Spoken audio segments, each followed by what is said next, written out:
Success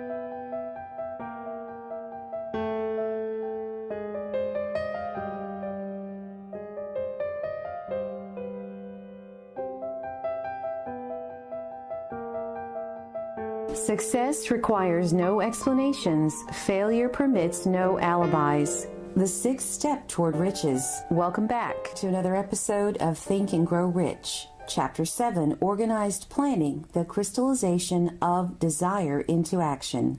Thank you for joining me. Here we go. The major attributes of leadership.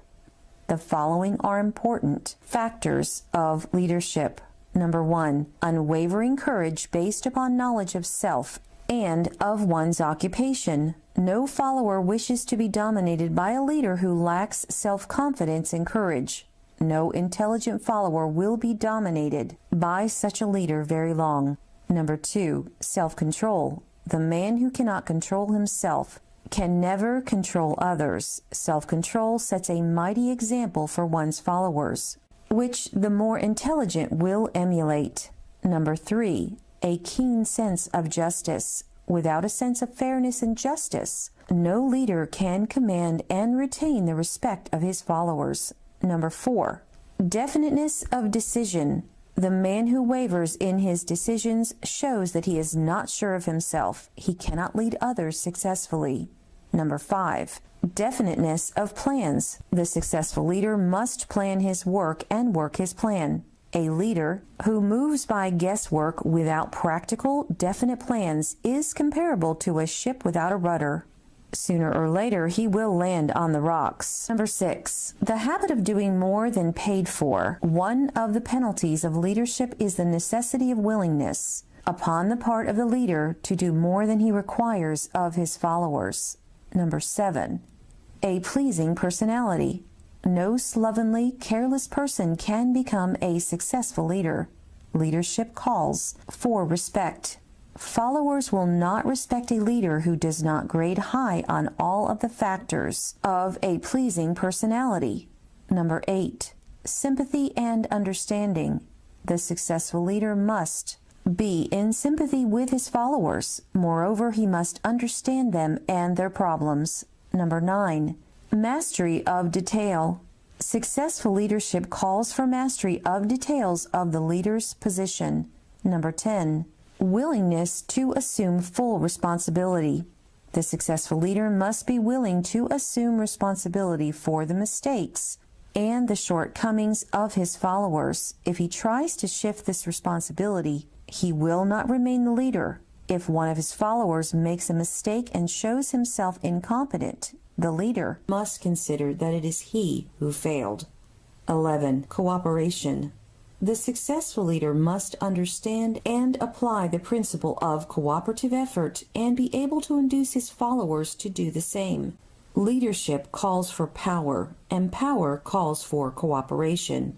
There are 2 forms of leadership. The first, and by far the most effective, is leadership by consent of and with the sympathy of the followers. The second is leadership by force, without the consent and sympathy of the followers. History is filled with evidences that leadership by force cannot endure. The downfall and disappearance of dictators and kings is significant. It means that people will not follow forced leadership indefinitely. The world has just entered a new era of relationship between leaders and followers, which very clearly calls for new leaders and a new brand of leadership in business and industry. Those who belong to the old school of leadership by force must acquire an understanding of the new brand of leadership cooperation or be relegated to the rank and file of the followers. There is no other way out for them.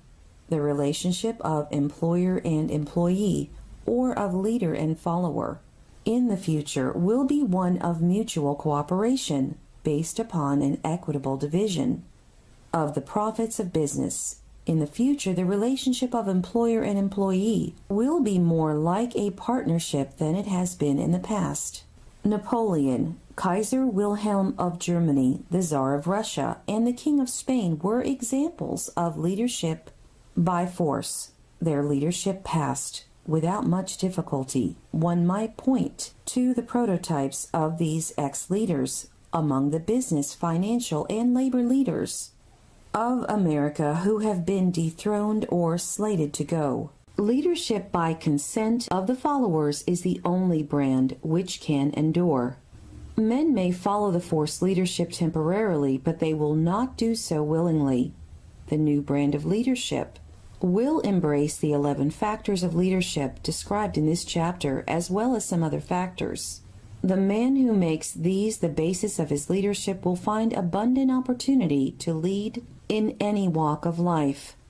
The Depression was prolonged largely because the world lacked leadership of the new brand.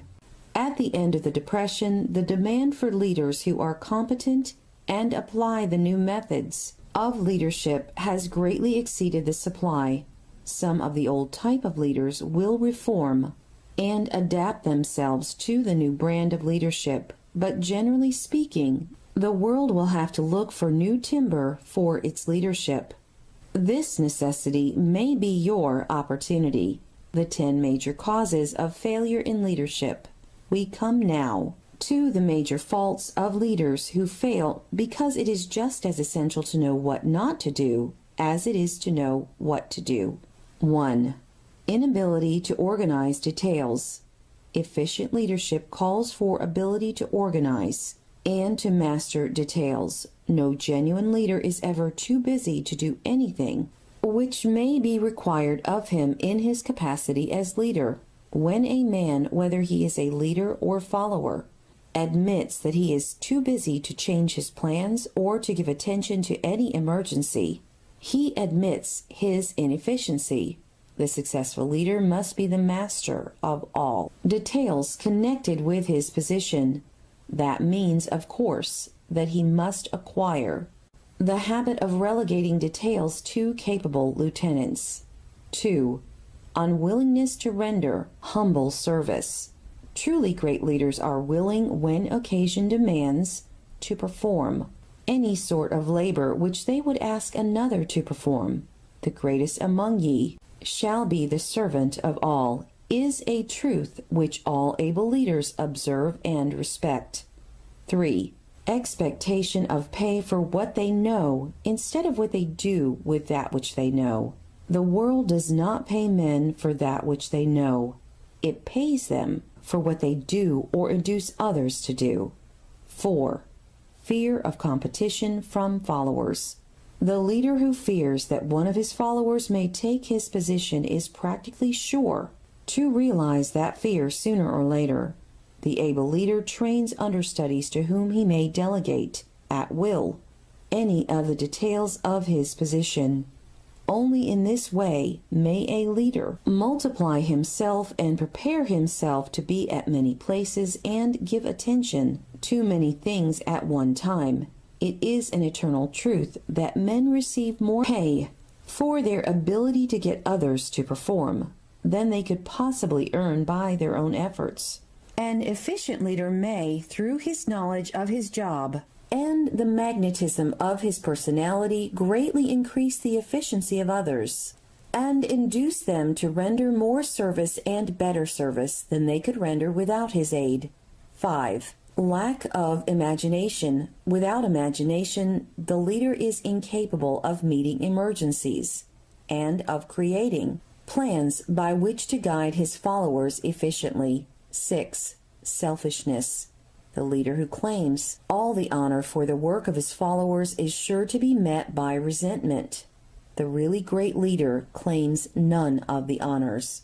He is contented to see the honors, when there are any, to go to his followers, because he knows that most men will work harder for commendation and recognition than they will work for money alone. 7. Intemperance. Followers do not respect an intemperate leader.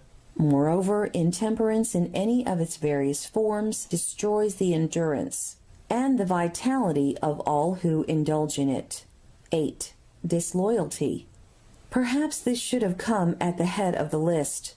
The leader who is not loyal to his trust and to his associates Those above him and those below him cannot long maintain his leadership. Disloyalty marks one as being less than the dust of the earth and brings down on one's head the contempt he deserves. Lack of loyalty is one of the major causes of failure in every walk of life. 9. Emphasis of the authority of leadership.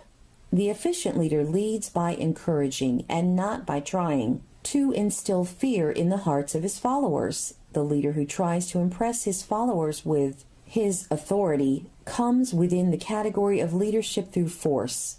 If a leader is a real leader, he will have no need to advertise that fact except by his conduct, his sympathy, understanding, fairness, and a demonstration that he knows his job.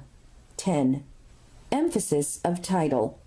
The competent leader requires no title to give him the respect of his followers. The man who makes too much over his title generally has little else to emphasize. The doors to the office of the real leader are open to all who wish to enter, and his working quarters are free from formality or ostentation. These are among the more common of the causes of failure in leadership. Any one of these faults is sufficient to induce failure. Study the list carefully if you aspire to leadership and make sure that you are free of these faults. Take inventory of yourself. 28 questions you should answer.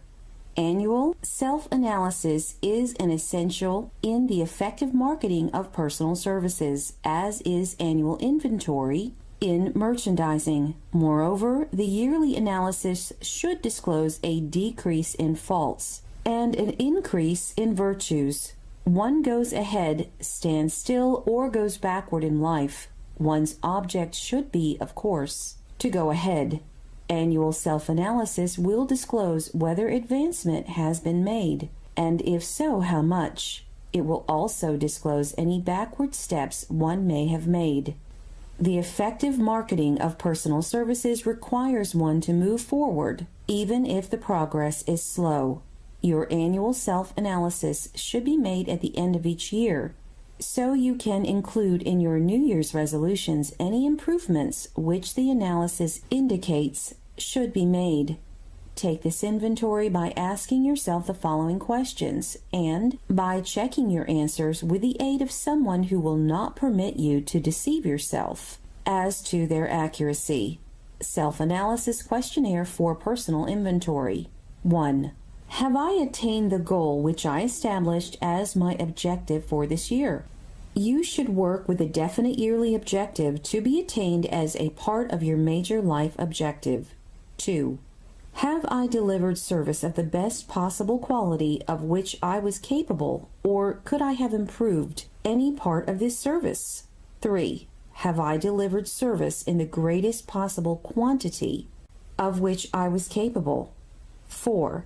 Has the spirit of my conduct been harmonious and cooperative at all times?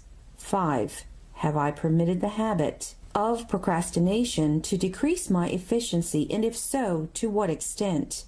6. Have I improved my personality, and if so, in what ways? 7. Have I been persistent in following my plans through to completion? 8. Have I reached decisions promptly and definitely on all occasions? 9.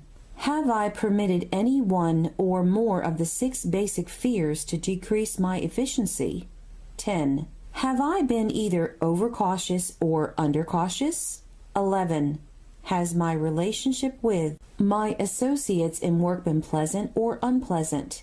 If it has been unpleasant, has the fault been partly or wholly mine?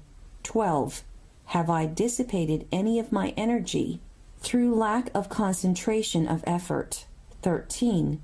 Have I been open-minded and tolerant in connection with all subjects? 14. In what way have I improved my ability to render service? 15. Have I been intemperate in any of my habits? 16. Have I expressed either openly or secretly any form of egotism? 17. Has my conduct toward my associates been such that it has induced them to respect me? 18. Have my opinions and decisions been based upon guesswork or accuracy of analysis and thought? 19. Have I followed the habit of budgeting my time, my expenses, and my income, and have I been conservative in these budgets? 20. How much time have I devoted to unprofitable effort which I might have used to better advantage? 21. How may I rebudget my time and change my habits so I will be more efficient during the coming year? 22. Have I been guilty of any conduct which was not approved by my conscience? 23. In what ways have I rendered more service and better service than I was paid to render? 24. Have I been unfair to anyone, and if so, in what way? 25. If I had been the purchaser of my own services for the year, would I be satisfied with my purchase? 26. Am I in the right vocation, and if not, why not? 27. Has the purchaser of my services been satisfied with the service I have rendered, and if not, why not? 28. What is my present rating on the fundamental principles of success? Make this rating fairly and frankly, and have it checked by someone who is courageous enough to do it accurately. Having read and assimilated the information conveyed through this chapter, you are now ready to create a practical plan for marketing your personal services.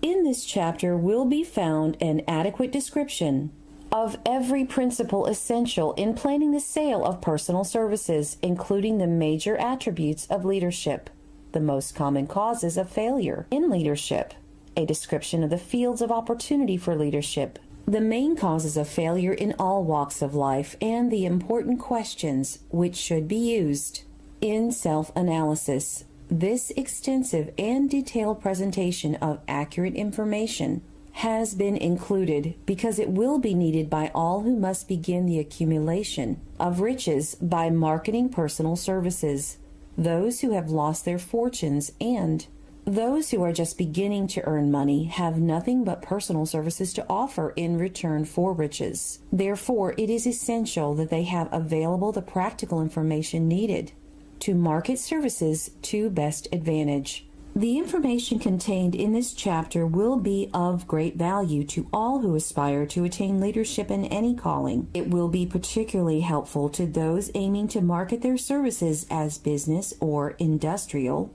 executives. Complete assimilation and understanding of the information here conveyed will be helpful in marketing one's own services, and it will also help one to become more analytical and capable of judging people.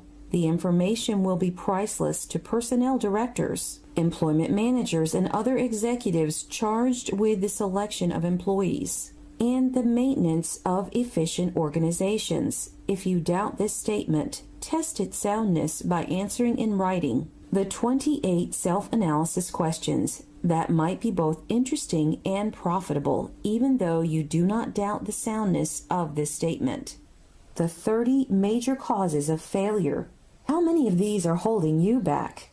Life's greatest tragedy consists of men and women who earnestly try and fail.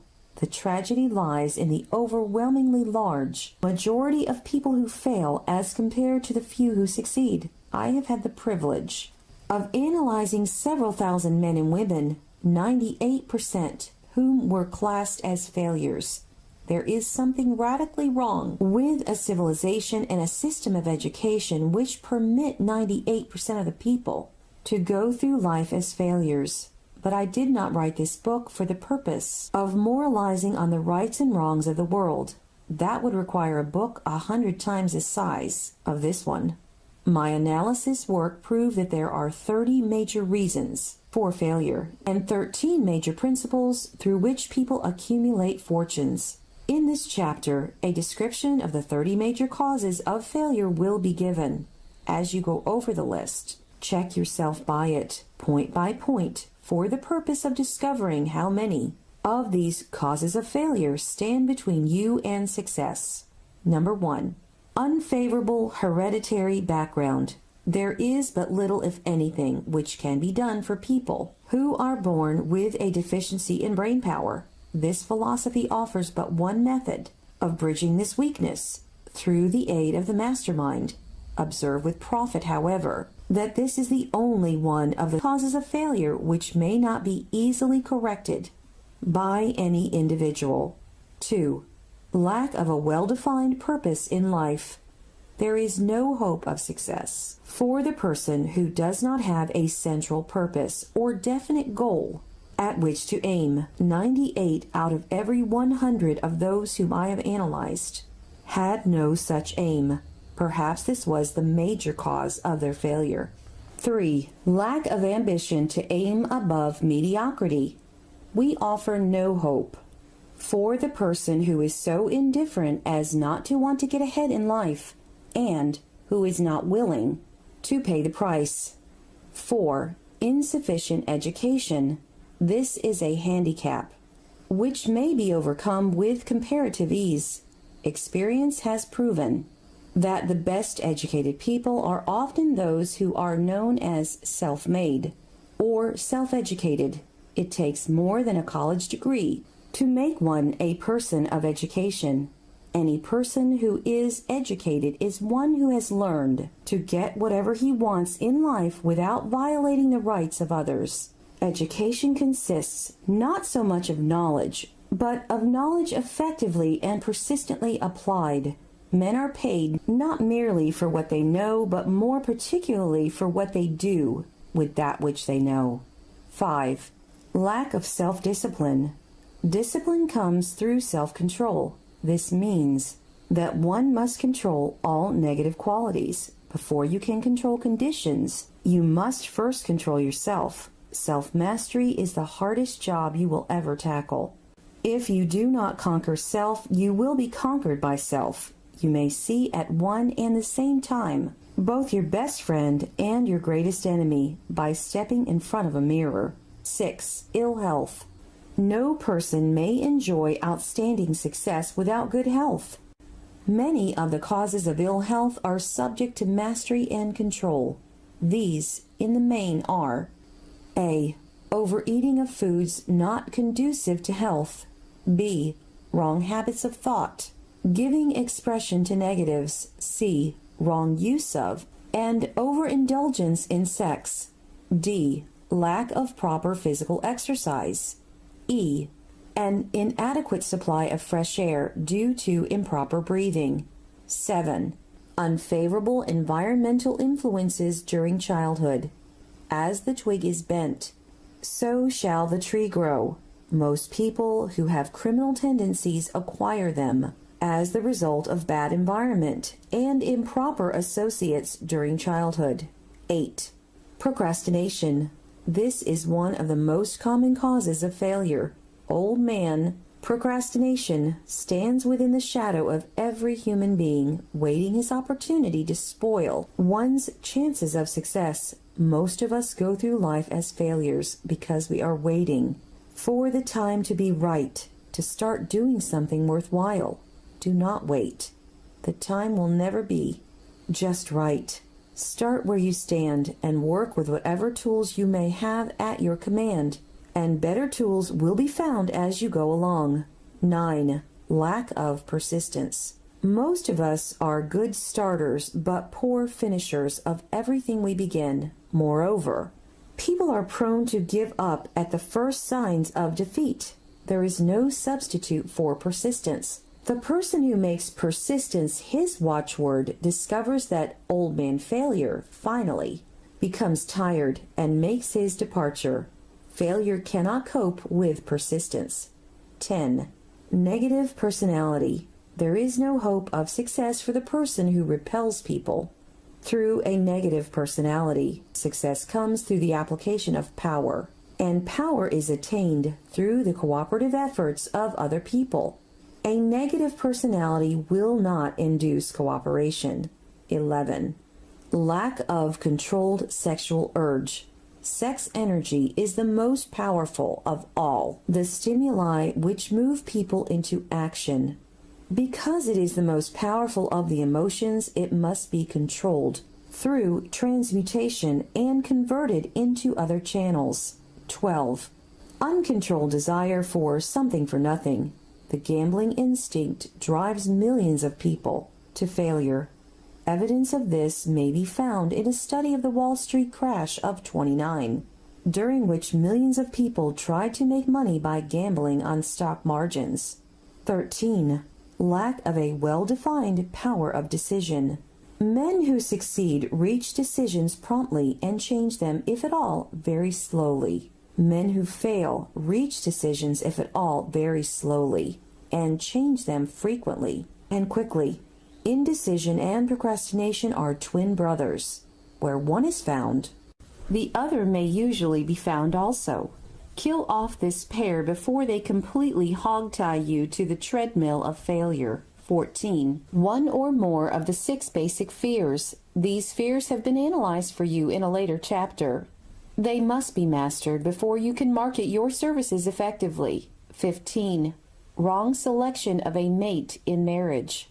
This is a most common cause of failure. The relationship of marriage brings people intimately into contact. Unless this relationship is harmonious, failure is likely to follow. Moreover, it will be a form of failure that is marked by misery and unhappiness, destroying all signs of ambition. 16. Overcaution. The person who takes no chances generally has to take whatever is left when others are through choosing. Overcaution is as bad as undercaution. Both are extremes to be guarded against. Life itself is filled with the element of chance. 17. Wrong selection of associates in business. This is one of the most common causes of failure in business. In marketing personal services, one should use great care to select an employer who will be an inspiration and who is himself intelligent and successful. We emulate those with whom we associate most closely. Pick an employer who is worth emulating. 18. Superstition and prejudice. Superstition is a form of fear. It is also a sign of ignorance. Men who succeed keep open minds and are afraid of nothing. 19. Wrong selection of a vocation. No man can succeed in a line of endeavor which he does not like. The most essential step in the marketing of personal services is that of selecting an occupation into which you can throw yourself wholeheartedly. 20. Lack of concentration of effort. The jack of all trades seldom is good at any. Concentrate all your efforts on one definite chief aim. 21. The habit of indiscriminate spending. The spendthrift cannot succeed, mainly because he stands eternally in fear of poverty. Form the habit of systematic saving by putting aside a definite percentage of your income. Money in the bank gives one a very safe foundation of courage when bargaining for the sale of personal services. Without money, one must take what one is offered and be glad to get it. 22. Lack of enthusiasm.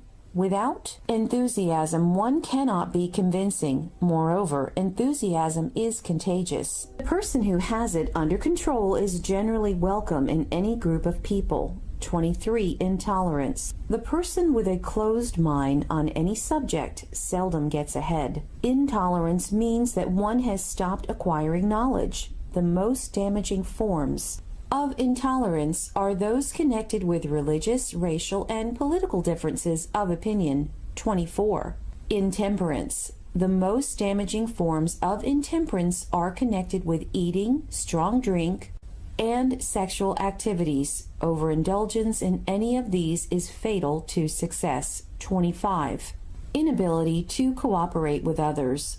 More people lose their positions and their big opportunities in life because of this fault than for all other reasons combined. It is a fault which no well-informed businessman or leader will tolerate. 26. Possession of power that was not acquired through self-effort. Sons and daughters of wealthy men and others who inherit money which they did not earn. Power in the hands of one who did not acquire it gradually is often fatal to success. Quick riches are more dangerous than poverty. 27. Intentional dishonesty. There is no substitute for honesty. One may be temporarily dishonest by force of circumstances over which one has no control without permanent damage, but there is no hope For the person who is dishonest by choice, sooner or later his deeds will catch up with him, and he will pay by loss of reputation and perhaps even loss of liberty. 28. Egotism and vanity. These qualities serve as red lights which warn others to keep away. They are fatal to success. 29. Guessing instead of thinking. Most people are too indifferent or lazy to acquire facts with which to think accurately. They prefer to act on opinions created by guesswork or snap judgments. 30. Lack of capital. This is a common cause of failure among those who start out in business for the first time, without sufficient reserve of capital to absorb the shock of their mistakes and to carry them over until they have established a reputation. 31. Under this, name any particular cause of failure from which you have suffered that has not been included in the foregoing list. In these 30 major causes of failure is found a description of the tragedy of life, which obtains for practically every person who tries and fails. It will be helpful if you can induce someone who knows you well to go over this list with you and help to analyze you by the 30 causes of failure. It may be beneficial if you try this alone. Most people cannot see themselves as others see them. You may be one who cannot. The oldest of admonitions is, man, know thyself. If you market merchandise successfully, you must know the merchandise. The same is true in marketing personal services. You should know all of your weaknesses in order that you may either bridge them or eliminate them entirely. You should know your strength in order that you may call attention to it when selling your services. You can know yourself only through accurate analysis. The folly of ignorance in connection with self was displayed by a young man who applied to the manager of a well-known business for a position. He made a very good impression until the manager asked him what salary he expected. He replied that he had no fixed sum in mind, lack of a definite aim. The manager then said, "We will pay you all that you are worth after we try you out for a week." "I will not accept it," the applicant replied, "because I am getting more than that where I am now employed." Before you even start to negotiate for a readjustment of your salary in your present position or to seek employment elsewhere, be sure that you are worth more than you now receive. It is one thing to want money. Everyone wants more, but it is something entirely different to be worth more. Many people mistake their wants for their just dues. Your financial requirements or wants have nothing whatever to do with your worth. Your value is established entirely by your ability to render useful service or your capacity to induce others to render such service. Some fertile fields in which new leadership will be required. Before leaving this chapter, your attention is called to a few of the fertile fields in which there has been a decline of leadership and in which the new type of leader may find an abundance of opportunity. First, in the field of politics, there is a most insistent demand for new leaders, a demand which indicates nothing less than an emergency. The majority of politicians have seemingly become high-grade, legalized racketeers. They have increased taxes and debauched the machinery of industry and business until the people can no longer stand the burden. Second, the banking business is undergoing a reform. The leaders in this field have almost entirely lost the confidence of the public. Already the bankers have sensed the need of reform, and they have begun it. Third, industry calls for new leaders. The old type of leaders thought and moved in terms of dividends instead of thinking and moving in terms of human equations. The future leader in industry, to endure, must regard himself as a quasi-public official whose duty it is to manage his trust in such a way that it will work hardship on no individual or group of individuals. Exploitation of working men is a thing of the past. Let the man who aspires to leadership in the field of business, industry, and labor remember this. Fourth, the religious leader of the future will be forced to give more attention to the temporal needs of his followers in the solution of their economic and personal problems of the present, and less attention to the dead past and the yet unborn future. Fifth, in the profession of law, medicine, and education, a new brand of leadership and, to some extent, new leaders will become a necessity.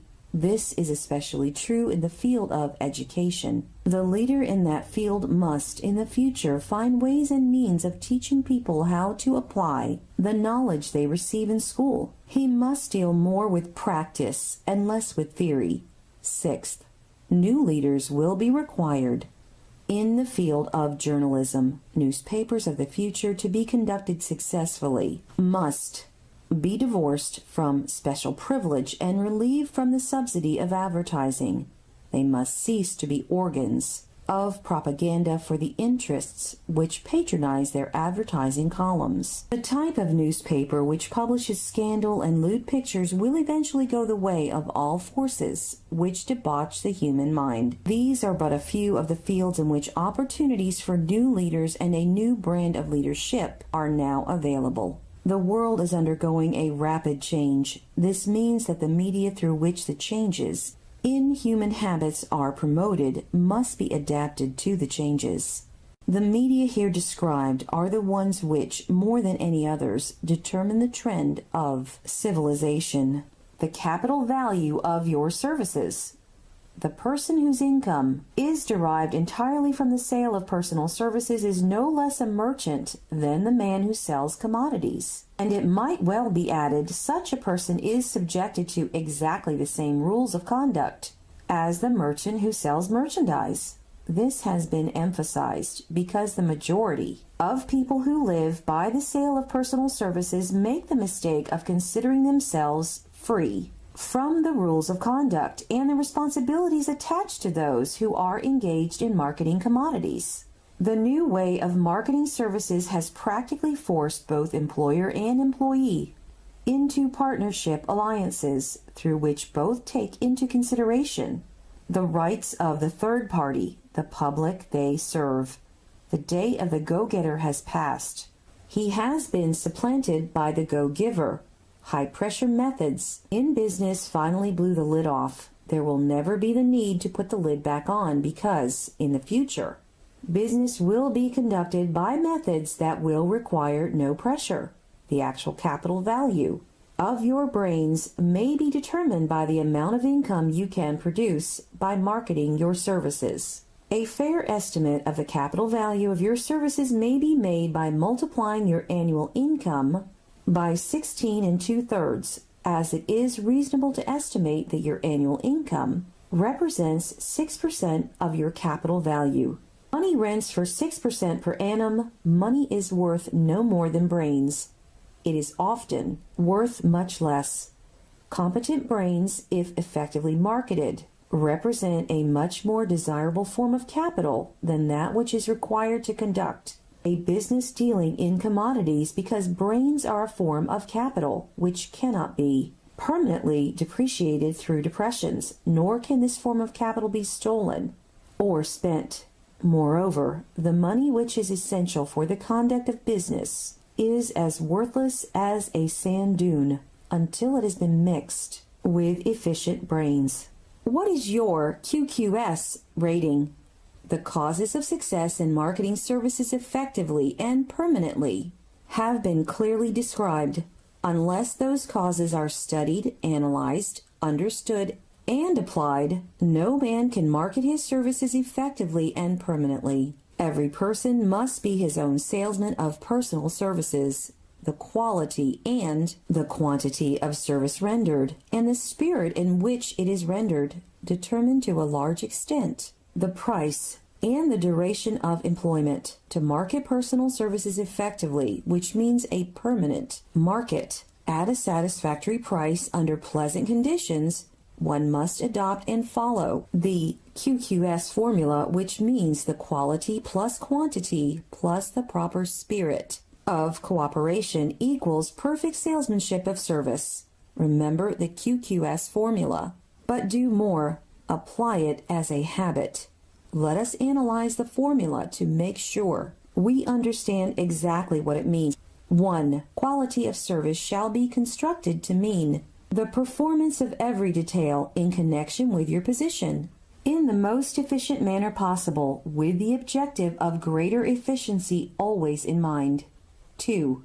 Quantity of service shall be understood to mean the habit of rendering all the service of which you are capable at all times, with the purpose of increasing the amount of service rendered as greater skill is developed through practice and experience. Emphasis is again placed on the word habit. 3.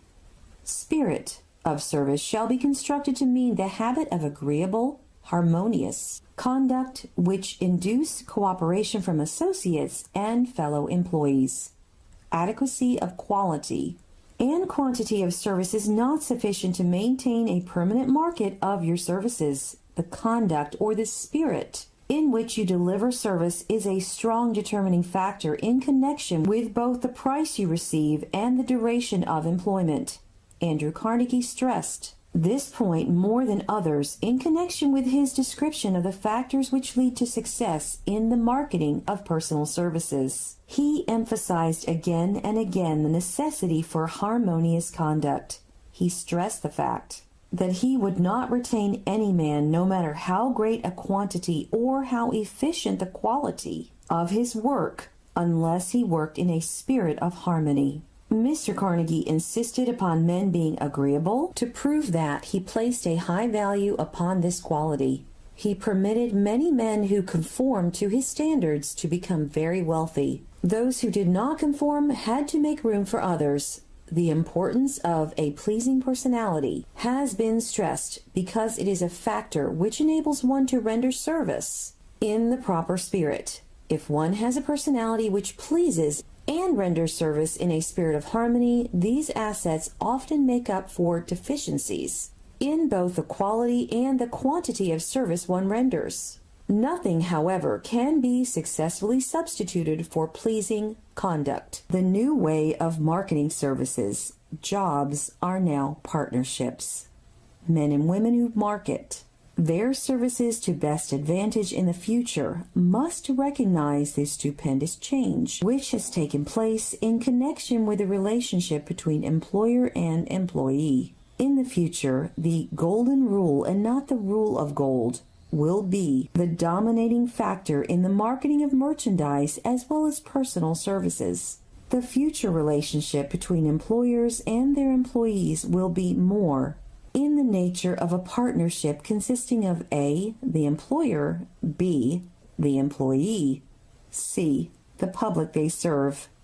This new way of marketing personal services is called new for many reasons. First, both the employer and the employee of the future will be considered as fellow employees whose business it will be to serve the public efficiently. In times past, employers and employees have bartered among themselves, driving the best bargains they could with one another, not considering that in the final analysis they were in reality bargaining at the expense of the third party, the public they served. The Depression served as a mighty protest from an injured public, whose rights had been trampled upon in every direction by those who were clamoring for individual advantages and profits. When the debris of the Depression shall have been cleared away and business shall have been once again restored to balance, both employers and employees will recognize that they are no longer privileged to drive bargains at the expense of those whom they serve. The real employer of the future will be the public. This should be kept uppermost in mind by every person seeking to market personal services effectively. Nearly every railroad in America is in financial difficulty. Who does not remember the day when, if a citizen inquired at the ticket office the time of departure of a train, he was abruptly referred to the bulletin board instead of being politely given the information? The streetcar companies have experienced a change of times also. There was a time not so very long ago when streetcar conductors took pride in giving argument to passengers. Many of the streetcar tracks have been removed and passengers ride on a bus whose driver is the last word in politeness. All over the country, streetcar tracks are rusting from abandonment or have been taken up. Wherever streetcars are still in operation, passengers may now ride without argument, and one may even hail the car in the middle of the block, and the motorman will obligingly pick him up. How times have changed. That is just the point I am trying to emphasize. Times have changed. Moreover, the change is reflected not merely in railroad offices and on streetcars, but in other walks of life as well. The public be damned policy is now passé. It has been supplanted by the "we are obligingly at your service, sir" policy. The bankers have learned a thing or two during this rapid change, which has taken place during the past few years. Impoliteness on the part of a bank official or bank employee today is as rare as it was conspicuous a dozen years ago. In the years past, some bankers, not all of them of course, carried an atmosphere of austerity which gave every would-be borrower a chill when he even thought of approaching his banker for a loan. The thousands of bank failures during the Depression had the effect of removing the mahogany doors behind which bankers formerly barricaded themselves. They now sit at desks in the open, where they may be seen and approached at will by any depositor, or by anyone who wishes to see them. And the whole atmosphere of the bank is one of courtesy and understanding. It used to be customary for customers to have to stand and wait at the corner grocery until the clerks were through passing the time of day with friends, and the proprietor had finished making up his bank deposit before being waited upon. Chain stores, managed by courteous men who do everything in the way of service short of shining the customer's shoes, have pushed the old-time merchants into the background. Time marches on. Courtesy and service are the watchwords of merchandising today, and apply to the person who is marketing personal services even more directly than to the employer whom he serves, because in the final analysis both the employer and his employees are employed by the public they serve. If they fail to serve well, they pay by the loss of their privilege of serving. Before the gas companies learned that their scowling metermen were accumulating liabilities never to be cleared away, the polite salesman of oil burners came along and did a land office business. During the Depression, I spent several months in the anthracite coal region of Pennsylvania, studying conditions which all but destroyed the coal industry. Among several very significant discoveries was the fact that greed on the part of operators and their employees was the chief cause of the loss of business for the operators and the loss of jobs for the miners, through the pressure of a group of overzealous labor leaders representing the employees and the agreed-for profits on the part of the operators. The anthracite business suddenly dwindled. The coal operators and their employees drove sharp bargains with one another, adding the cost of the bargaining to the price of the coal, until, finally, they discovered they had built up a wonderful business for the manufacturers of oil-burning outfits and the producers of crude oil. The wages of sin is death. Many have read this in the Bible, but few have discovered its meaning. Now and for several years, the entire world had been listening by force to a sermon which might well be called, "Whatsoever a man soweth, that shall he also reap." Nothing as widespread and effective as the Depression could possibly be. Just a coincidence. Behind the Depression was a cause. Nothing ever happens without a cause. In the main, the cause of the Depression is traceable directly to the worldwide habit of trying to reap without sowing. This should not be mistaken to mean that the Depression represents a crop which the world is being forced to reap without having sown. The trouble is that the world sowed the wrong sort of seed. Any farmer knows he cannot sow the seed of thistles and reap a harvest of grain. Beginning at the outbreak of the World War, the people of the world began to sow the seed of service inadequate in both quality and quantity. Nearly everyone was engaged in the pastime of trying to get without giving. These illustrations are brought to the attention of those who have personal services to market, to show that we are where we are and what we are because of our own conduct. If there is a principle of cause and effect which controls business, finance, and transportation, this same principle controls individuals and determines their economic status. You have learned that everything man creates or acquires begins in the form of desire. That desire is taken on the first lap of its journey from the abstract to the concrete, into the workshop of the imagination, where plans for its transition are created and organized. In Chapter 2, you were instructed to take 6 definite practical steps as your first move in translating the desire for money into its monetary equivalent. One of these steps is the formation of a definite practical plan or plans through which this transformation may be made. You will now be instructed how to build plans which will be practical. A. Ally yourself with a group of as many people as you may need for the creation and carrying out of your plan, or plans for the accumulation of money, making use of the mastermind principle described in a later chapter. Compliance with this instruction is absolutely essential. Do not neglect it. B. Before forming your mastermind alliance, decide what advantages and benefits you may need to offer the individual members of your group. In return for their cooperation, no one will work indefinitely without some form of compensation. No intelligent person will either request or expect another to work without adequate compensation, although this may not always be in the form of money.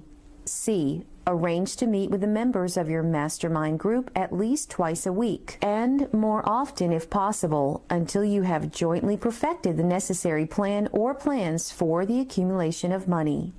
D. Maintain perfect harmony between yourself and every member of your mastermind group. If you fail to carry out this instruction to the letter, you may expect to meet with failure. The mastermind principle cannot obtain where perfect harmony does not prevail. Keep in mind these facts. First, you are engaged in an undertaking of major importance to you. To be sure of success, you must have plans which are faultless. Second, you must have the advantage of the experience, education, native ability, and imagination of other minds. This is in harmony with the methods followed by every person who has accumulated a great fortune. No individual has sufficient experience, education, native ability, and knowledge to ensure the accumulation of a great fortune without the cooperation of other people. Every plan you adopt in your endeavor to accumulate wealth should be the joint creation of yourself and every other member of your mastermind group. You may originate your own plans, either in whole or in part, but see that those plans are checked and approved by the members of your mastermind alliance. If the first plan which you adopt does not work successfully, replace it with a new plan. If this new plan fails to work, replace it in turn with still another, and so on, until you find a plan which does work. Right here is the point at which the majority of men meet with failure because of their lack of persistence in creating new plans to take the place of those which fail. The most intelligent man living cannot succeed in accumulating money nor in any other undertaking without plans which are practical and workable. Just keep this fact in mind and remember when your plans fail that temporary defeat is not permanent failure. It may only mean that your plans have not been sound. Build other plans. Start all over again. Thomas A. Edison failed 10,000 times before he perfected the incandescent electric light bulb. That is, he met with temporary defeat 10,000 times before his efforts were crowned with success. Temporary defeat should mean only one thing: the certain knowledge that there is something wrong with your plan. Millions of men go through life in misery and poverty because they lack a sound plan through which to accumulate a fortune. Henry Ford accumulated a fortune not because of his superior mind, but because he adopted and followed a plan which proved to be sound. 8,000 men could be pointed out, each with a better education than Ford's, yet each of whom lives in poverty because he does not possess the right plan for the accumulation of money. your achievement can be no greater than your plans are sound. That may seem to be an axiomatic statement, but it is true. Samuel Insull lost his fortune over $100 million. The Insull fortune was built on plans which were sound. The business depression forced Mr. Insull to change his plans, and the change brought temporary defeat because his new plans were not sound. Mr. Insull is now an old man. He may consequently accept failure instead of temporary defeat. But if his experience turns out to be failure, it will be for the reason that he lacks the fire of persistence to rebuild his plans. No man is ever whipped until he quits in his own mind. This fact will be repeated many times because it is so easy to take the count at the first sign of defeat. James J. Hill met with temporary defeat when he first endeavored to raise the necessary capital to build a railroad from the east to the west, but he too turned defeat into victory through new plans. Henry Ford met with temporary defeat not only at the beginning of his automobile career, but after he had gone far toward the top. He created new plans and went marching on to financial victory. We see men who have accumulated great fortunes, but we often recognize only their triumph, overlooking the temporary defeats which they had to surmount before arriving. No follower of this philosophy can reasonably expect to accumulate a fortune without experiencing temporary defeat. When defeat comes, accept it as a signal that your plans are not sound. Rebuild those plans and set sail once more toward your coveted goal. If you give up before your goal has been reached, you are a quitter. A quitter never wins, and a winner never quits. Lift this sentence out, write it on a piece of paper in letters an inch high, and place it where you will see it every night before you go to sleep and every morning before you go to work. When you begin to select members for your mastermind group, endeavor to select those who do not take defeat seriously. Some people foolishly believe that only money can make money. This is not true. Desire, transmuted into its monetary equivalent through the principles laid down here, is the agency through which money is made. Money of itself is nothing but inert matter. It cannot move, think, or talk, but it can hear when a man who desires it calls it to come.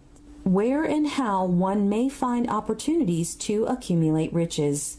Now that we have analyzed the principles by which riches may be accumulated, we naturally ask, where may one find favorable opportunities to apply these principles? Very well. Let us take inventory and see what the United States of America offer the person seeking riches, great or small. To begin with, let us remember, all of us, that we live in a country where every law-abiding citizen enjoys freedom of thought and freedom of deed unequaled anywhere in the world. Most of us have never taken inventory of the advantages of this freedom. We have never compared our unlimited freedom with the curtailed freedom in other countries. Here we have freedom of thought, freedom in the choice and enjoyment of education, freedom in religion, freedom in politics, freedom in the choice of a business, profession, or occupation, freedom to accumulate and own without molestation all the property we can accumulate, freedom to choose our place of residence, freedom in marriage, freedom through equal opportunity to all races, freedom of travel from one state to another, freedom in our choice of foods, and freedom to aim for any station in life for which we have prepared ourselves, even for the presidency of the United States. We have other forms of freedom, but this list will give a bird's eye view of the most important, which constitute opportunity of the highest order. This advantage of freedom is all the more conspicuous because the United States is the only country guaranteeing to every citizen, whether native-born or naturalized, so broad and varied a list of freedom. Next, let us recount some of the blessings which our widespread freedom has placed within our hands. Take the average American family, for example, meaning the family of average income, and sum up the benefits available to every member of the family in this land of opportunity and plenty. A. Food. Next to freedom of thought and deed comes food.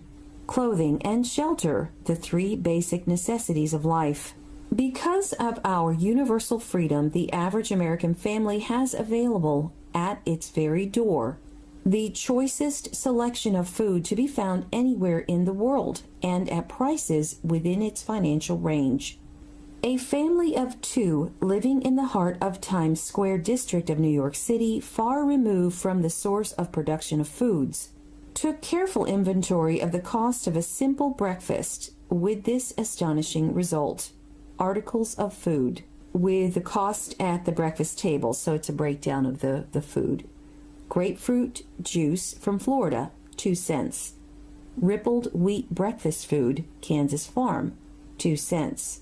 Tea from China, 2 cents. Bananas from South America, 0.02 cents.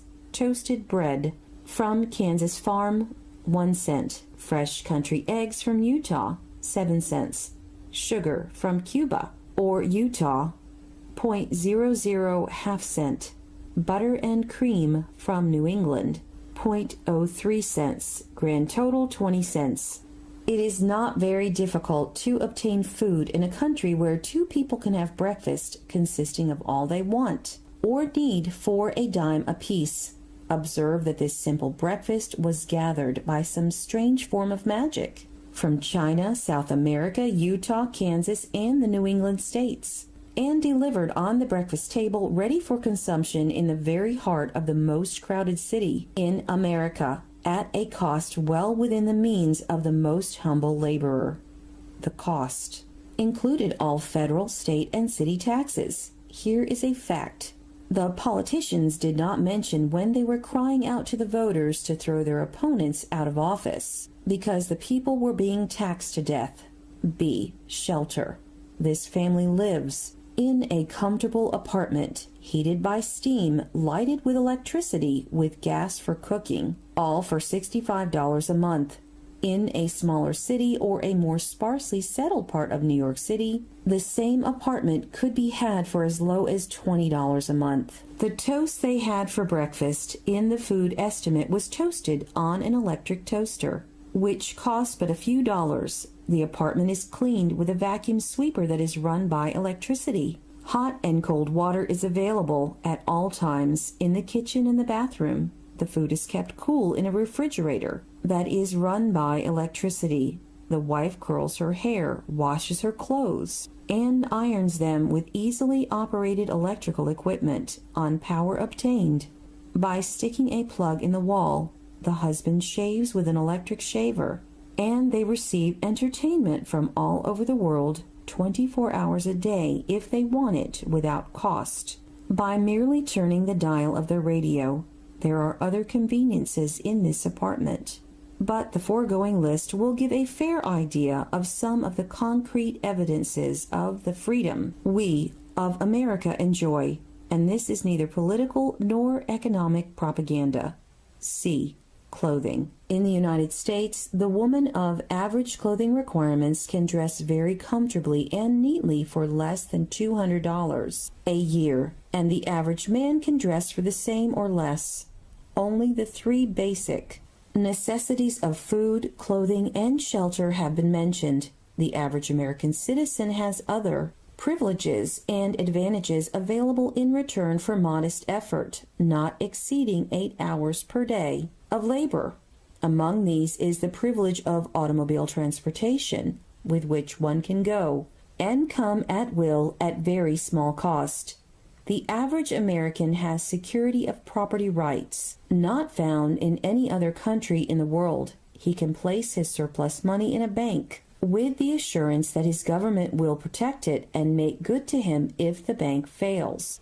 If an American citizen wants to travel from one state to another, he needs no passport, no one's permission. He may go when he pleases and return at will. Moreover, he may travel by train, private automobile, bus, airplane, or ship as his pocketbook permits. In Germany, Russia, Italy, and most of the other European and Oriental countries, the people cannot travel with so much freedom and at so little cost. The miracle that has provided these blessings. We often hear politicians proclaiming the freedom of America when they solicit votes, but seldom do they take the time or devote sufficient effort to the analysis of the source or nature of this freedom. Having no axe to grind, no grudge to express, no ulterior motives to be carried out, I have the privilege of going into a frank analysis of that mysterious, abstract, greatly misunderstood something which gives to every citizen of America more blessings, more opportunities to accumulate wealth, more freedom of every nature than may be found in any other country. I have the right to analyze the source and nature of this unseen power because I know, and have known for more than a quarter of a century, many of the men who organize that power, and many who are now responsible for its maintenance. The name of this mysterious benefactor of mankind is capital. Capital consists not only of money, but more particularly of highly organized, intelligent groups of men who plan ways and means of using money efficiently for the good of the public and profitably to themselves. These groups consist of scientists, educators, chemists, inventors, business analysts, publicity men, transportation experts, accountants, lawyers, doctors, and both men and women who have highly specialized knowledge in all fields of industry and business. They pioneer, experiment, and blaze trails in new fields of endeavor. They support colleges, hospitals, public schools, build good roads, publish newspapers, pay most of the cost of government, and take care of the multitudinous detail essential to human progress. Stated briefly, the capitalists are the brains of civilization, because they supply the entire fabric of which all education, enlightenment, and human progress consists. Money without brains always is dangerous. Properly used, it is the most important essential of civilization. The simple breakfast here described could not have been delivered to the New York family at a dime each or at any other price if organized capital had not provided the machinery, the ships, the railroads, and the huge armies of trained men to operate them. Some slight idea of the importance of organized capital may be had by trying to imagine yourself burdened with the responsibility of collecting without the aid of capital and delivering to the New York City family the simple breakfast described. To supply the tea, you would have to make a trip to China or India, both a very long way from America. Unless you are an excellent swimmer, you would become rather tired before making the round trip. Then, too, another problem would confront you. What would you use for money, even if you had the physical endurance to swim the ocean? To supply the sugar, you would have to take another long swim to Cuba or a long walk to the sugar beet section of Utah. But even then, you might come back without the sugar, because organized effort and money are necessary to produce sugar, to say nothing of what is required to refine, transport, and deliver it to the breakfast table anywhere in the United States. The eggs you could deliver easily enough from the barnyards near New York City, but you would have a very long walk to Florida and return before you could serve 2 glasses of grapefruit juice. You would have another long walk to Kansas or one of the other wheat-growing states when you went after the 4 slices of wheat bread. The rippled wheat biscuits would have to be omitted from the menu because they would not be available except through the labor of a trained organization of men and suitable machinery of all which call for capital. While resting, you could take off for another little swim down to South America, where you would pick up a couple of bananas, and on your return you could take a short walk to the nearest farm having a dairy and pick up some butter and cream. Then your New York City family would be ready to sit down and enjoy breakfast, and you could collect your 2 dimes for your labor. Seems absurd, doesn't it? Well, the procedure described would be the only possible way. These simple items of food could be delivered to the heart of New York City if we had no capitalistic system. The sum of money required for the building and maintenance of the railroads and steamships used in the delivery of that simple breakfast is so huge that it staggers one's imagination. It runs into hundreds of millions of dollars. Not to mention the armies of trained employees required to man the ships and trains. But transportation is only a part of the requirements of modern civilization in capitalistic America. Before there can be anything to haul, something must be grown from the ground, or manufactured and prepared for market. This calls for more millions of dollars for equipment, machinery, boxing, marketing, and for the wages of millions of men and women. Steamships and railroads do not spring up from the earth and function automatically. They come in response to the call of civilization, through the labor and ingenuity and organizing ability of men who have imagination, faith, enthusiasm, decision, and persistence. These men are known as capitalists. They are motivated by the desire to build, construct, achieve, render useful service, earn profits, and accumulate riches. Because they render service without which there would be no civilization, they put themselves in the way of great riches. Just to keep the record simple and understandable, I will add that these capitalists are the selfsame men of whom most of us have heard soapbox orators speak. They are the same men to whom radicals, racketeers, dishonest politicians, and grafting labor leaders refer as the predatory interests or Wall Street. I am not attempting to present a brief for or against any group of men or any system of economics. I am not attempting to condemn collective bargaining when I refer to grafting labor leaders. Nor do I aim to give a clean bill of health to all individuals known as capitalists. The purpose of this book, a purpose to which I have faithfully devoted over a quarter of a century, is to present to all who want the knowledge the most dependable philosophy through which individuals may accumulate riches in what amounts they desire. I have here analyzed the economic advantages of the capitalistic system for the twofold purpose of showing, 1, that all who seek riches must recognize and adapt themselves to the system that controls all approaches to fortunes, large or small, and 2, to present the side of the picture opposite to that being shown by politicians and demagogues, who deliberately becloud the issues they bring up by referring to organized capital as if it were something poisonous. This is a capitalistic country. It was developed through the use of capital, and we who claim the right to partake of the blessings of freedom and opportunity, we who seek to accumulate riches here, may as well know that neither riches nor opportunity would be available to us if organized capital had not provided these benefits. For more than 20 years, it has been a somewhat popular and growing pastime for radicals, self-seeking politicians, racketeers, crooked labor leaders, and on occasion religious leaders to take pot shots at Wall Street, the money changers, and big business.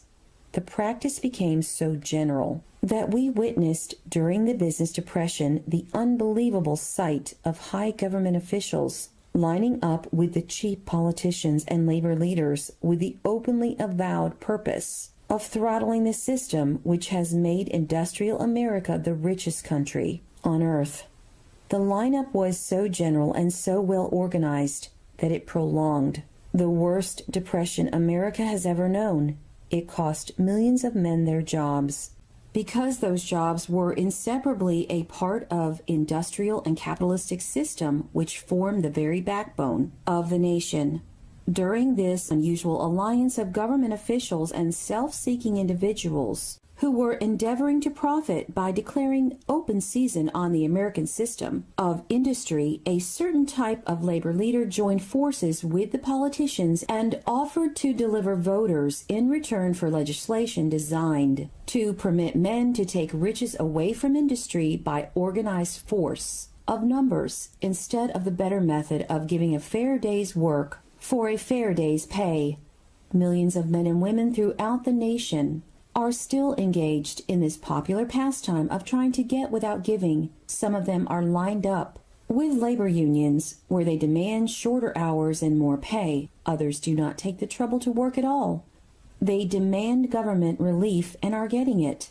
Their idea of rights of freedom was demonstrated in New York City, where violent complaint was registered with the postmaster by a group of relief beneficiaries because the postman awakened them at 7:30 a.m. to deliver government relief checks. They demanded that the time of delivery be set up at 10 o'clock.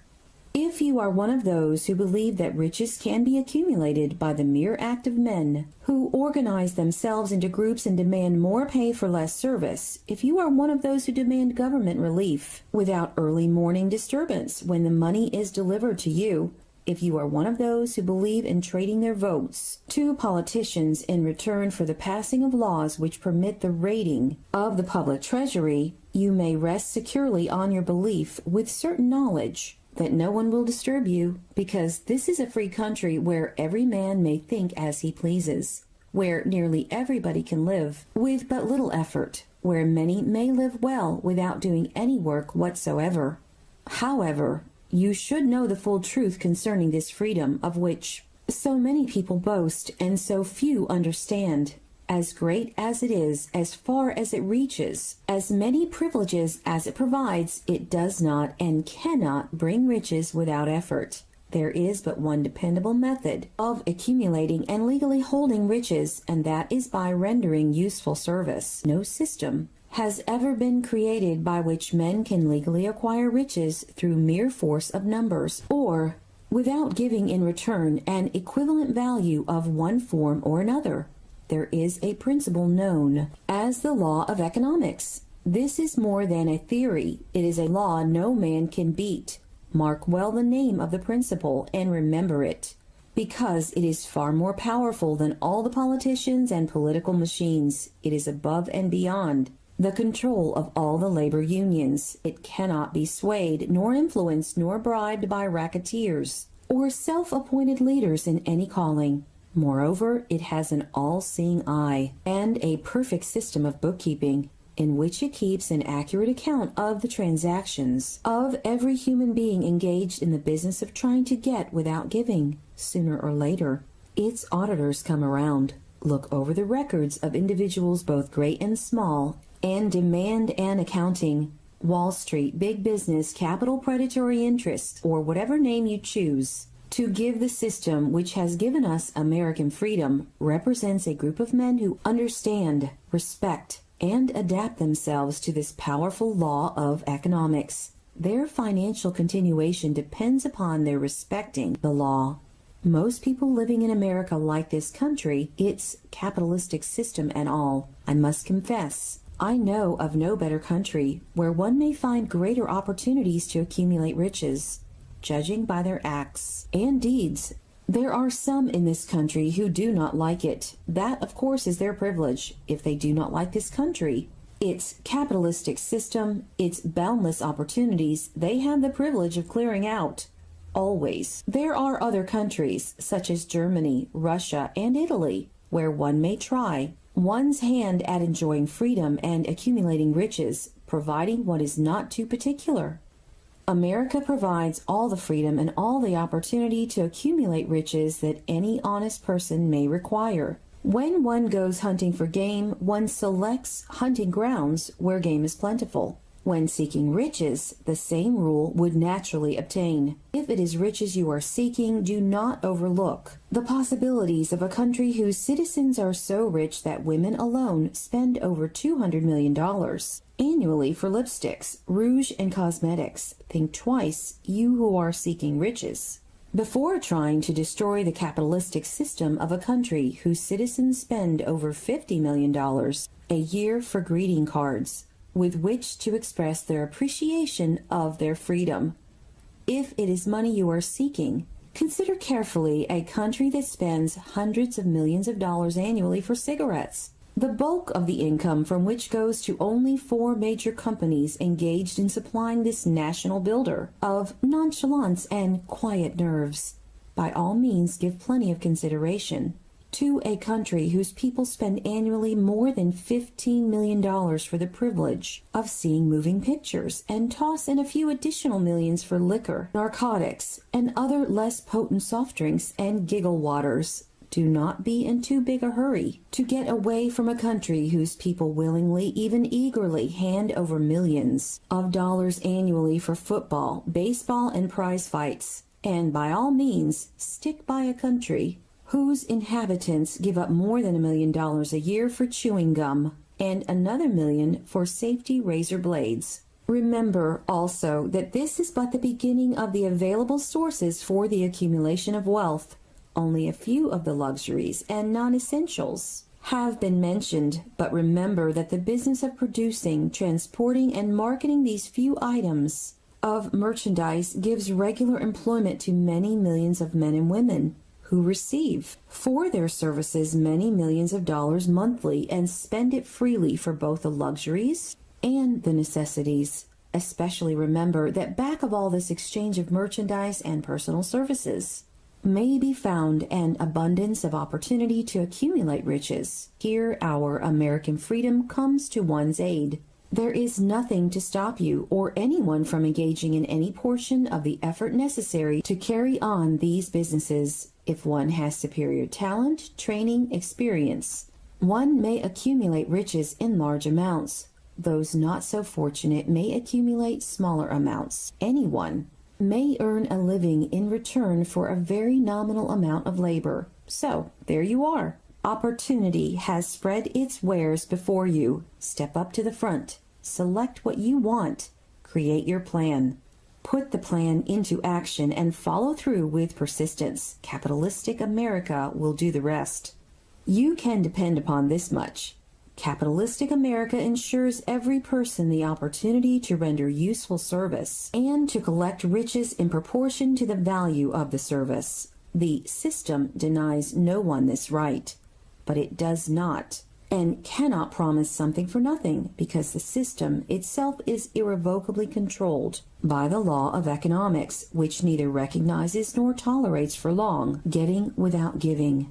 The law of economics was passed by nature. There is no Supreme Court to which violators of this law may appeal. The law hands out both penalties for its violation and appropriate rewards for its observance, without interference or the possibility of interference by any human being. The law cannot be repealed. It is as fixed as the stars in the heavens and subject to and a part of the same system that controls the stars. May one refuse to adapt oneself to the law of economics? Certainly, this is a free country where all men are born with equal rights, including the privilege of ignoring the law of economics. What happens then? Well, nothing happens until large numbers of men join forces for the avowed purpose of ignoring the law and taking what they want by force. Then comes the dictator, with well-organized firing squads and machine guns. We have not yet reached that stage in America, but we have heard all we want to know about how the system works. Perhaps we shall be fortunate enough not to demand personal knowledge of so gruesome a reality.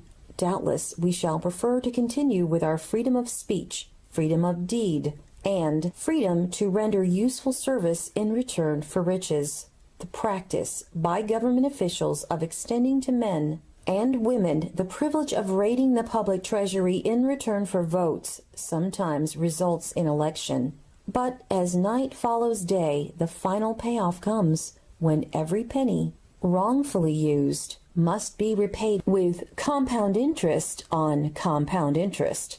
If those who make the grab are not forced to repay, the burden falls on their children and their children's children, even unto the third and fourth generations. There is no way to avoid the debt. Men can, and sometimes do, form themselves into groups for the purpose of crowding wages up and working hours down. There is a point beyond which they cannot go. It is the point at which the law of economics steps in, and the sheriff gets both the employer and the employees. For 6 years, from 1929 to 1935, the people of America, both rich and poor, barely missed seeing the old man economics hand over to the sheriff all the businesses and industries and banks. It was not a pretty sight. It did not increase our respect for mob psychology, through which men cast reason to the winds and start trying to get without giving. We who went through those 6 discouraging years when fear was in the saddle and faith was on the ground cannot forget how ruthlessly the law of economics exacted its toll from both rich and poor, weak and strong, old and young. We shall not wish to go through another such experience. These observations are not founded upon short-time experience. They are the result of 25 years of careful analysis of the methods of both the most successful and the most unsuccessful men America has ever known. And that is the end of Chapter 7. Thank you guys for listening, watching, commenting, and subscribing. Take care till next time. Planning the sale of services. The remainder of this chapter has been given over to a description of ways and means of marketing personal services.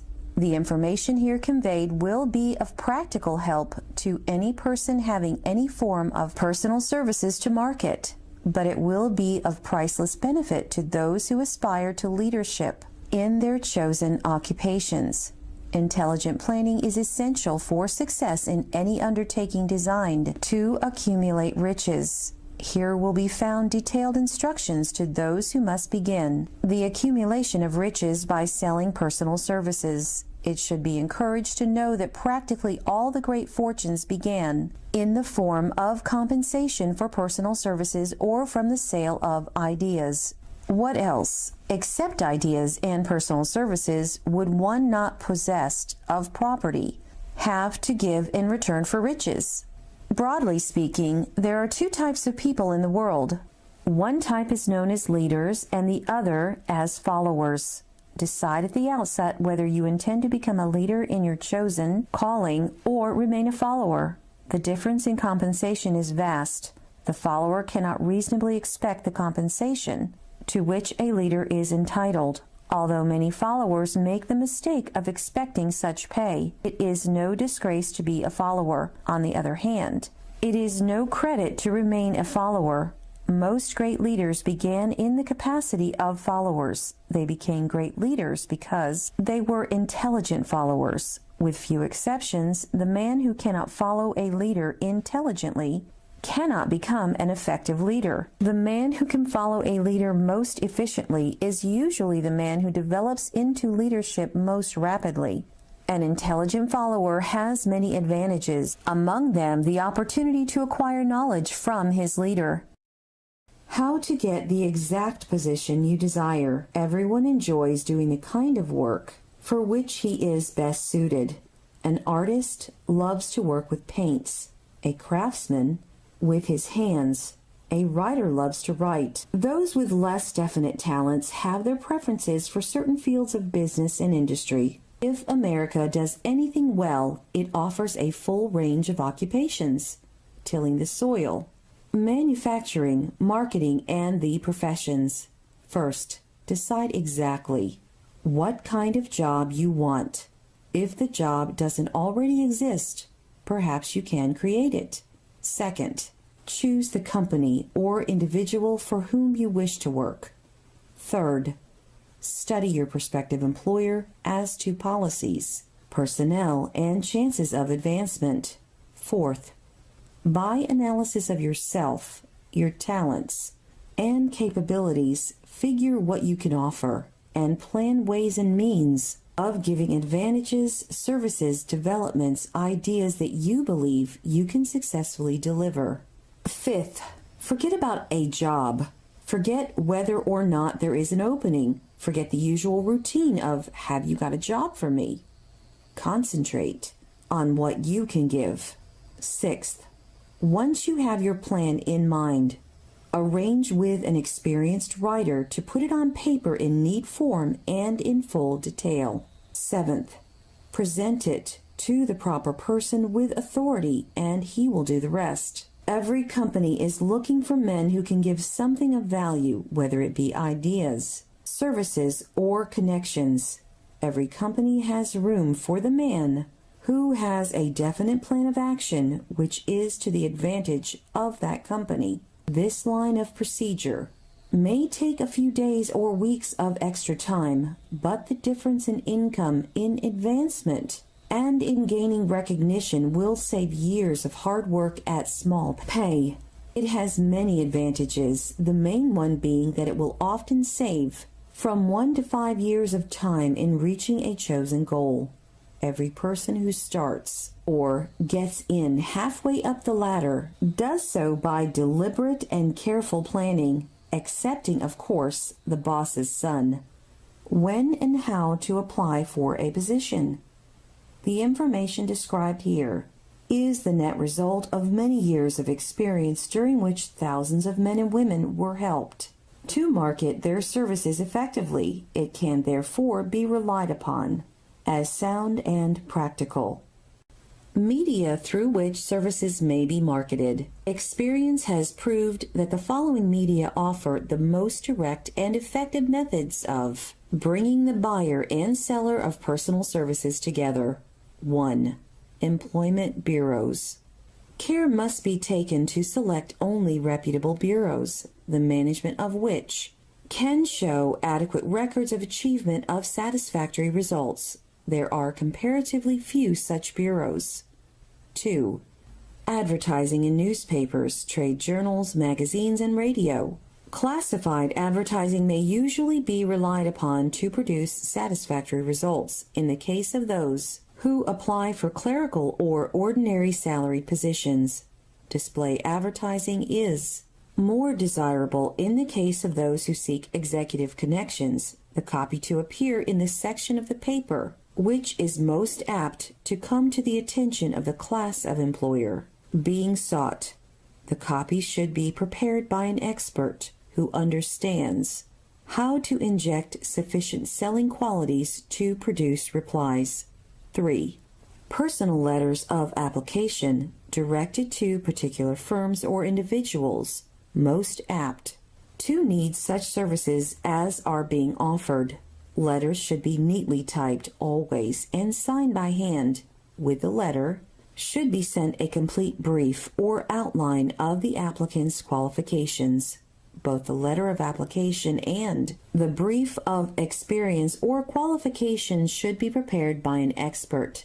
See instructions as to information to be supplied. 4. Application through personal acquaintances. When possible, the applicant should endeavor to approach prospective employers through some mutual acquaintance. This method of approach is particularly advantageous in the case of those who seek executive connections and do not wish to appear to be peddling themselves. 5. Application in person.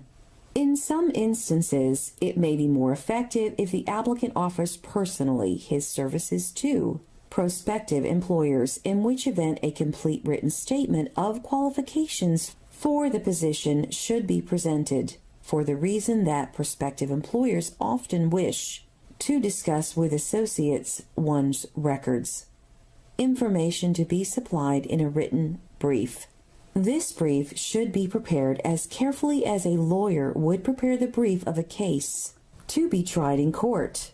Unless the applicant is experienced in the preparation of such briefs, an expert should be consulted and his services enlisted for this purpose. Successful merchants employ men and women who understand the art and the psychology of advertising to present the merits of their merchandise. One who has personal services for sale should do the same. The following information should appear in the brief. 1. Education. State briefly but definitively what schooling you have had. and in what subjects you specialized in school, giving the reasons for that specialization. 2. Experience. If you have had experience in connection with positions similar to the one you seek, describe it fully. State names and addresses of former employers. Be sure to bring out clearly any special experience you may have had which would equip you to fill the position you seek. 3. References. Practically every business firm desires to know all about the previous records, antecedents, etc. of prospective employees who seek positions of responsibility. Attached to your brief, photostatic copies of letters from A. former employers, B. teachers under whom you studied, C. prominent people whose judgment may be relied upon. 4. Photograph of self. Attach to your brief a recent, unmounted photograph of yourself. 5. Apply for a specific position. Avoid application for a position without describing exactly what particular position you seek. Never apply for just a position. That indicates you lack specialized qualifications. 6. State your qualifications for that particular position for which you apply. Give full details as to the reason you believe you are qualified for the particular position you seek. This is the most important detail of your application. It will determine more than anything else what consideration you receive. 7. Offer to go to work on probation. In the majority of instances, if you are determined to have the position for which you apply, it will be most effective if you offer to work for a week or a month or for a sufficient length of time to enable your prospective employer to judge your value without pay. This may appear to be a radical suggestion, but experience has proved that it seldom fails to win at least a trial. If you are sure of your qualifications, a trial is all you need. Incidentally, such an offer indicates that you have confidence in your ability to fill the position you seek. It is most convincingly if your offer is accepted and you make good. More than likely, you will be paid for your probation period. Make clear the fact that your offer is based upon A. your confidence in your ability to fill the position, B. your confidence in your prospective employer's decision to employ you after trial, C. your determination to have the position you seek. 8. Knowledge of your prospective employer's business. Before applying for a position, do sufficient research in connection with the business to familiarize yourself thoroughly with that business and indicate in your brief the knowledge you have acquired in this field. This will be impressive, as it will indicate that you have imagination and a real interest in the position you seek. Remember that it is not the lawyer who knows the most law, but the one who best prepares his case who wins. If your case is properly prepared and presented, your victory will have been more than half won at the outset. Do not be afraid of making your brief too long. Employers are just as much interested in purchasing the services of well-qualified applicants as you are in securing employment. In fact, the success of most successful employers is due in the main to their ability to select well-qualified lieutenants. They want all the information available. Remember another thing. Neatness in the preparation of your brief will indicate that you are a painstaking person. I have helped to prepare briefs for clients which were so striking and out of the ordinary that they resulted in the employment of the applicant without a personal interview. When your brief has been completed, have it neatly bound by an experienced binder and lettering by an artist or printer similar in the following: brief of the qualifications of Robert K. Smith, applying for the position of private secretary to the president of the blank company, Inc. Change names each time brief is shown. This personal touch is sure to command attention. Have your brief neatly typed or mimeographed on the finest paper you can obtain and bound with a heavy paper of the book cover variety. The binder to be changed and the proper firm name to be inserted if it is to be shown to more than one company. Your photograph should be pasted on one of the pages of your brief. Follow these instructions to the letter, improving upon them whenever your imagination suggests. Successful salesmen groom themselves with care. They understand that first impressions are lasting. Your brief is your salesman. Give it a good suit of clothes so it will stand out in bold contrast to anything your prospective employer ever saw in the way of an application for a position. If the position you seek is worth having, it is worth going after with care.